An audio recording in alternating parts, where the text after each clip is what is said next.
Good morning, ladies and gentlemen. Well, that's fantastic. Well, once again, a very warm good morning and namaskar to one and all present here. Well, I'll be your moderator for these sessions ahead. I'm Devajyoti Dasgupta. And ladies and gentlemen, this morning I welcome you back once again for taking the time out. And thank you at the beginning for taking the time out and joining us this morning. Well, now, are we all set for the sessions to start? Yes? All right, so on this note, ladies and gentlemen, please put your hands together and welcome a very dynamic personality, Mr. Saurav Malhotra. Is the program lead and designer of the Rural Futures Framework for Community-Based Conservation in the Eastern Himalayas with the Balipara Foundation. Saurav's work aims to create a natural asset pool for the local communities to ensure sustainability and consequent socio-economic mobility in the forest fringes. He will be taking us today about nature capital towards resilience and equity. So ladies and gentlemen, here we have the very dynamic personality, Mr. Saurav Malhotra. And I could hear that big roars coming in. So please give it out once again for Mr. Saurav Malhotra. Fantastic. Thank you. Oh, lovely. That's fantastic. Thank you so much. Saurav, it's all yours. Thank you so much. Thanks so much for being here. It's quite early in the morning. So before I go on with what I have planned, I'd like to call upon someone who needs no introduction. So Bittu, who's been a mentor, supporter, and lots more, will, if you please come on stage and give us a few words, that'll be great before I begin. Thank you so much.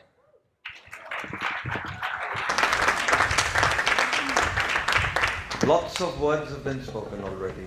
Lots of thoughts pushed into our heads, out of our mouths. I want to speak about two people really. The first is Ranjit. I have to tell you that Sanctuary, the magazine that we started 38 years ago, we were going steadily downhill until we met this rock. And he was such a nice guy. He said, look, I love your magazine. It is the most wonderful magazine in the world, but not good enough. so I sort of settled in the chair and he said, look, this is what we need to do, that's what we need to do. And I said, look, so where's the money? So he said, well, you find the money. If you don't find the money, I'm going to start another magazine and shut you down.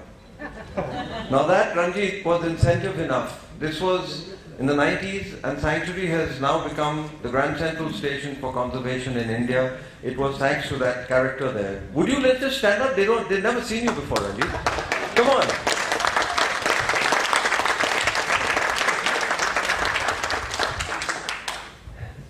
There are lots of people in this room who think alike. You heard Vandana Shiva yesterday. I've known her now for well nigh 40 years. Vandana Shiva and Teddy Goldsmith and myself and Claude Alvarez and a whole lot of people, we were mentored by Teddy Goldsmith, and the words that she spoke yesterday, it could have been Edward Goldsmith, the editor of The Ecologist, speaking. He had anticipated most of the stuff that she spoke about, but the hardcore of everything now is what Darwin's advice was many, many moons ago. He said it's not the strongest, it's not the most intelligent, it's the most adaptable that will survive. And that doesn't just stand for a tube worm in the Marianas Trench or soil bacteria. That stands for us, that stands for the corporate sector, that stands for NGOs. The NGOs that do not adapt will become irrelevant. So I'd like you to take away from people like Vandana and the galaxy of people that Ranjit Balipara Foundation has organized for us. And I'd like to suggest one small thing that we take on board into our agendas, irrespective of what we are, how we are, where we work. The Sanctuary Nature Foundation, we have chosen to work at the tri-junction of biodiversity, economics, and climate change. Climate change is the spoiler for the first two, and under these three silos, every other nuance of every other tentacle is fitted, whether it's health or nutrition or children or war or water security or food security. Everything comes under one or the other of these. We've got the technosphere, we've got the biosphere, and the Eastern Himalaya, the whole zone that we are talking about. We have declared war on the Eastern Himalaya. Please accept that as human beings. We have declared war on the Eastern Himalaya. Right now, the glaciers are melting, everybody knows that. What people don't know is that dams are being built under the glaciers, which are stranded assets before they've started. and the amount somebody translate in dollars, 550,000 crore rupees. How much is that, Ranjit? 550,000 crore rupees. How many dollars? So that's we're borrowing that money. And would people under the age of 30 put up your hands in this room? Anybody under the age of 30? Oh, yeah. Ranjit, put your hand down. Huh? Not enough of you here this morning. You'll be there later. Congratulations, you're going to pay back all those loans with interest. You know? So this is what we're doing. We heard from Vandana. There are easier ways out of this. You guys are already, even the 30-year-olds, too old for me. My constituency average age is 12 years. And I have a problem. And I'd like all of us to be part. Gulu, Raj, you are part of that already. It's called Kids for Tigers. We tell them one-line story. You can't save the tiger if you don't save the forest. The tiger is a metaphor for all of nature. You save the forest, you saved every species. Everything, including the tick on the back of the tiger. In the process of doing that, we fed 600 pure rivers. With these forests feed rivers. In the process of doing that, every time we have a lecture called Oh Shit, which the kids love, and the teachers say, can you say poop? I say, no, oh shit, shit is the most valuable resource on earth. So what we tell them is every time that little piece of seed falls down, 1 gram turns into a 10-ton tree, 50% of the dry weight is pure carbon and it can only come down from the atmosphere. So we've got the solutions. We have the solutions. Do we have the will? Do we have the intelligence? Or are we going to allow the 4 horsemen of the apocalypse, today's apocalypse, to take charge? Ignorance, arrogance, avarice, and the rest of it, we supply the soup. It's called apathy. And I think if we want to get out of that, Ranjit, you're the man. Balipara Foundation, take charge. Shake us up. We'll all jump to your tune. Thank you. Thank you very much.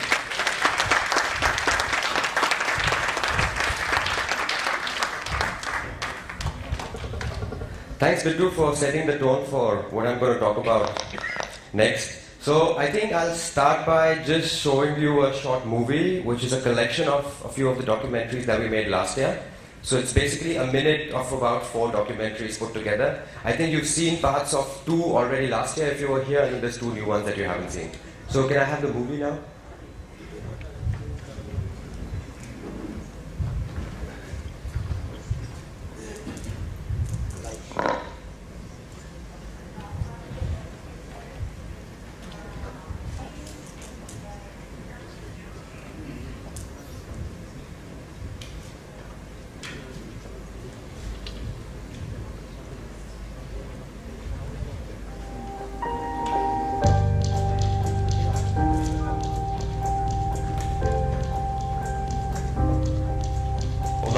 जिल्ला खालिंगुआर reserve forester ओसरते आमार nursery है जत Balipara foundation और यार community लोग लगी फले आमी nursery next यार आमी आको माने 3 लाखके ऊपर आमी प्लांटेशन करिम तो यार कारण आमार आरो एटा बेलेग नार्सारी एटा बनाय आसु जत आमी 2 लाख मान माने सेप्लिंग्स आमी उलाबा पारिम सो आमार मेन टार्गेट হৈছে আজিৰ মানে 20 বছৰ পিছত বা 30 বছৰ পিছত আহি থকা জেনাৰেশনে যাতে হে আগৰ যোনটো হুনি দিন আছিল হেবোৰ যাতে ঘূৰাই পায় The real decision makers of conservation are not the NGOs, are not government bodies, are neither the Supreme Courts. They are actually the forest range communities, the people who live closest and interact on a day-to-day basis with the forest and the wildlife that are present within this forest. So the challenge we saw in front of ourselves was not about afforesting 500 hectares of land. The main challenge was to actually get the community behind it. Key to the Rural Futures project, which is a very human-centric view to conservation, is socio-economic mobility of the forest fringe communities. We at Balipara Foundation believe that no forest can be saved if the people who live alongside them are not socially and economically empowered.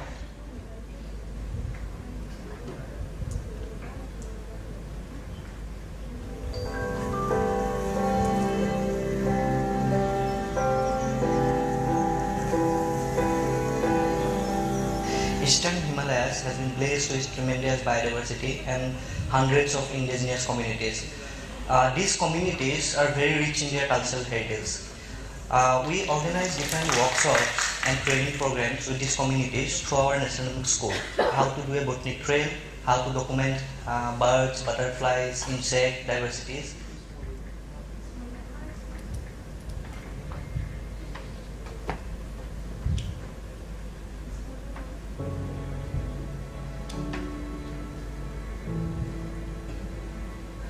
First thing you notice when you arrive is you're in, feels like jungle, leaves and trees and plants everywhere. It's just wonderful. Magical.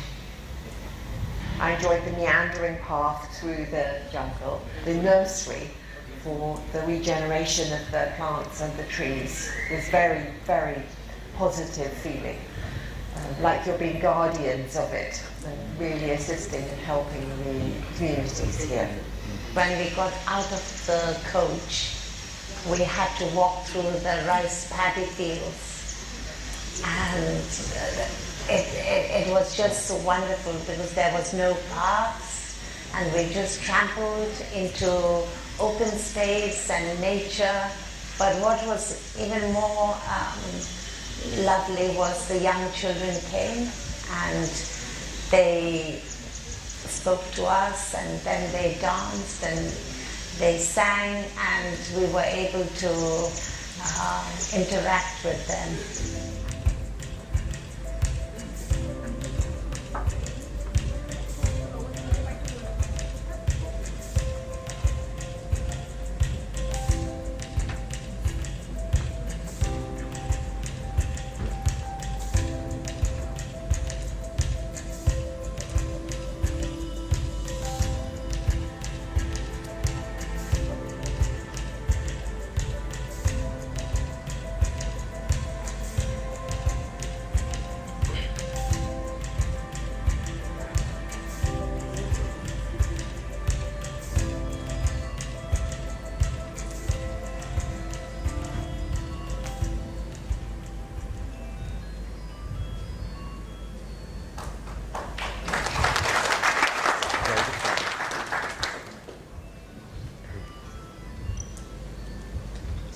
সেই জীৱ জন্তুবোৰ ক্ৰমান্বয়ে নোহোৱা হৈ গৈ আছে।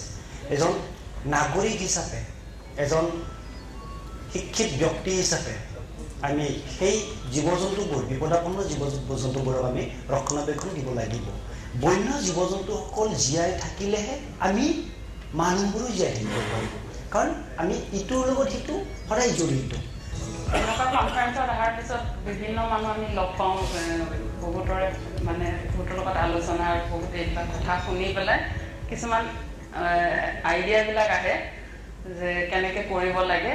তো বহুতৰ লগত চিনাকি হয়, তো তেনেকৈ আলোচনা বিলোচনা কৰিলে বহুতো প্ৰব্লেমটো মানে কেনেকৈ সলভ কৰিব সেইটোৰ এটা মানে দিশ পোৱা যায়। Thanks.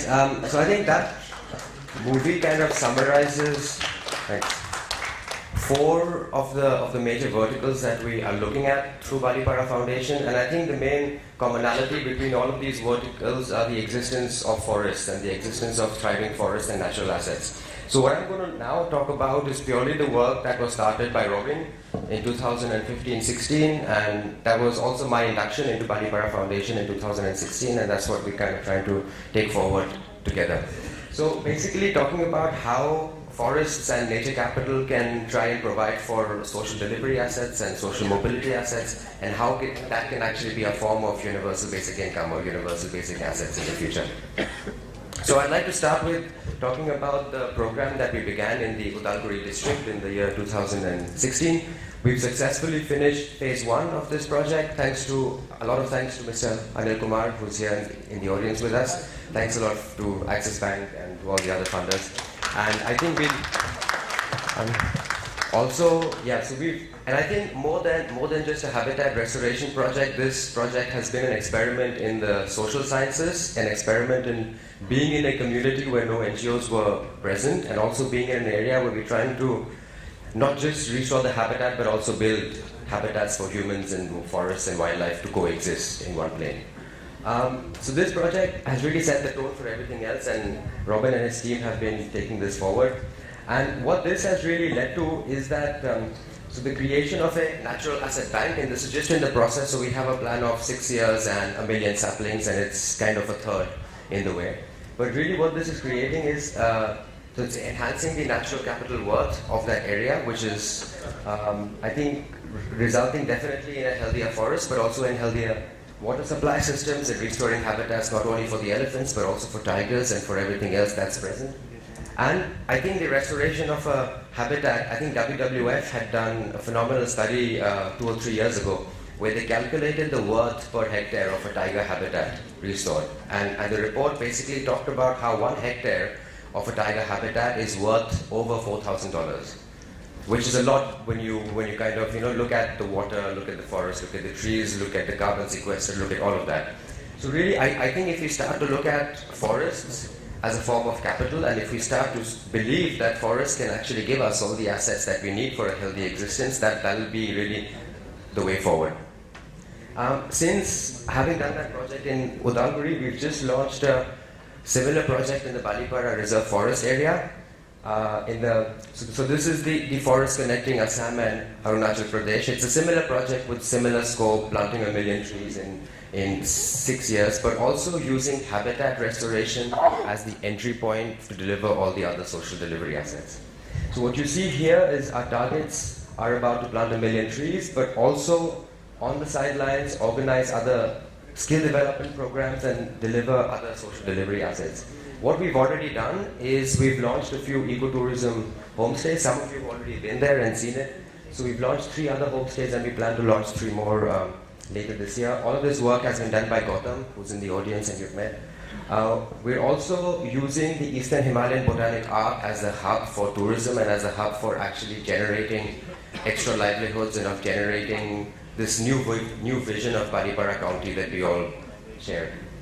We also have with us in the audience Mr. Kaushik and Pragyan, who've been helping us in developing sustainable housing models. They were there for a field trip a few months ago, and we're developing a plan on using the most natural construction materials possible to develop houses for a rural futures. Now this is just like a plan that we have. We have begun to work on habitat restoration, but the kind of help that we need from all of you is the conversion of natural capital to actual money to actually deliver the social delivery assets. So I think the main focus of my talk is to talk about how can we actually convert nature capital to money that can be used to deliver social delivery assets.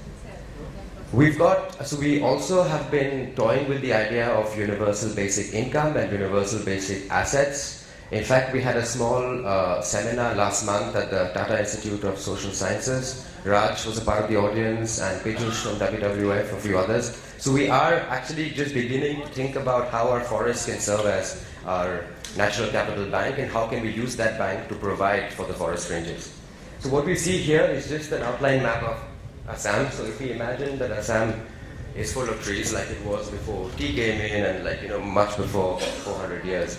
How can we use these assets to provide healthcare sanitation? How can we provide housing? How can we provide education, clean water, and all the other social delivery assets that you need for the forest fringes to live in a healthy habitat? So what we are really thinking of here is that building on nature capital and using nature capital for universal basic income forms a circular economy which is purely dependent on the forests, and it's actually its outcomes are positive on both the humans who live alongside it and the wildlife that lives in it. So in our model of rural futures, there is space for humans, there's space for animals, there's space for trees. There's space for coexistence in these forests. And Ria has actually been doing all the work on universal basic income and on livelihoods. She's also somewhere in the audience. And what we really try to figure out are the mathematics behind nature capital. So what is the worth of a 1 square kilometer forest? What is the worth of a 10 square kilometer forest? How much is it worth in 30 years and how many people can that provide for? So we've done a bit of the math. We've spoken to a few people who know their math more than me. And we've kind of arrived at a figure, and this is really where I think all the focus of this talk will be. Also, I think it is crucial here to understand that this is a model. What is really conflicting here is the ownership of land. So there are places in the northeast where land ownership is not as complicated as in Assam. But talking about plans like this in Assam, we always have to be cognizant of what the JFMC laws are, what the government laws are. But I think most of the JFMCs are tending towards a 50-50 profit sharing model. So if people engaged in afforestation activities in the buffer zone, that the profits from sustainable forestry can be shared between the people and the forest. So really what you see here is a 30-year plan for the delivery of social assets with how much each aspect costs. So the building of a 10 square kilometer forest costs about $1.5 million US. The building of water system costs about $0.06 million. And this is all considering a 10 square kilometer forest which supplies for 300 households, which is the average norm in the Eastern Himalayas. And if you kind of look at the total, the inputs for social delivery assets is a little over 21 crores Indian rupees. The total input for forestry is about 11 crores. And the total output from sustainable forestry alone is over 24 crores. So this kind of already paves a path to prove that in the basic sense, the forest is giving you more than what you need to build water systems, to build houses, to build schools, to build transportation, to build the whole spectrum of things that you need for future living in the rural areas. So what the aim of this is not to create re-ruralization, but to create rural villages that are as adaptable and as capable of urban areas, and there'll be jobs in the rural areas and there won't be any need to move to cities. So what we really need at this point is for people who live in places where land rights are not as complicated to actually enable us to perform an experiment. So let's start on an experiment together in an area where land belongs to the people. And let's start this massive experiment with nature capital and universal basic income.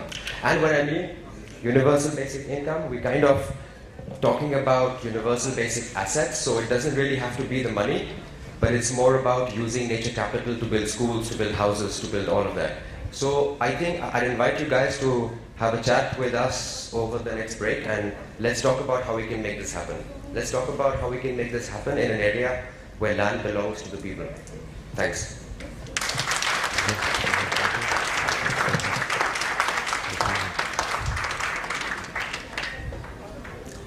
I'll be happy to take questions, if any.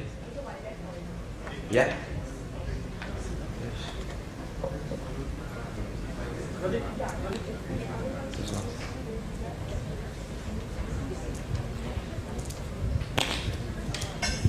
It's a hypothetical question, but it's more of a thought because there are many people around here. So I thought I would place my thought. When you said WWF have done a study that per hectare the value of the forest is $4,000. The question is this: if I come up with a business plan and I can give you more than $4,000, will I be able to purchase it and then execute my real plans? No? So that's there. The follow-up to that, why that thought has come. There are trillion cells in my body, right? I can value the value of one cell, but when those cells interact with each other and they create a living entity, us, what is the value of one cell, but what is the value of those trillion cells interacting with each other and giving a life? Same thing is for forest, right? It's a life. So that's my thought that I wanted to present. Yeah. I think it's an interesting thought, but I think there's the qualitative things that we can measure and that we cannot, and the quantitative things that we can. So this estimate that WWF came up with for $4,000 per hectare of tiger habitat was purely looking at the worth of the trees, was looking at the outputs in terms of water supply and also in terms of carbon sequestration. But what you're talking about is all on top of that. So the life aspect is all a plus, plus, plus. Thanks.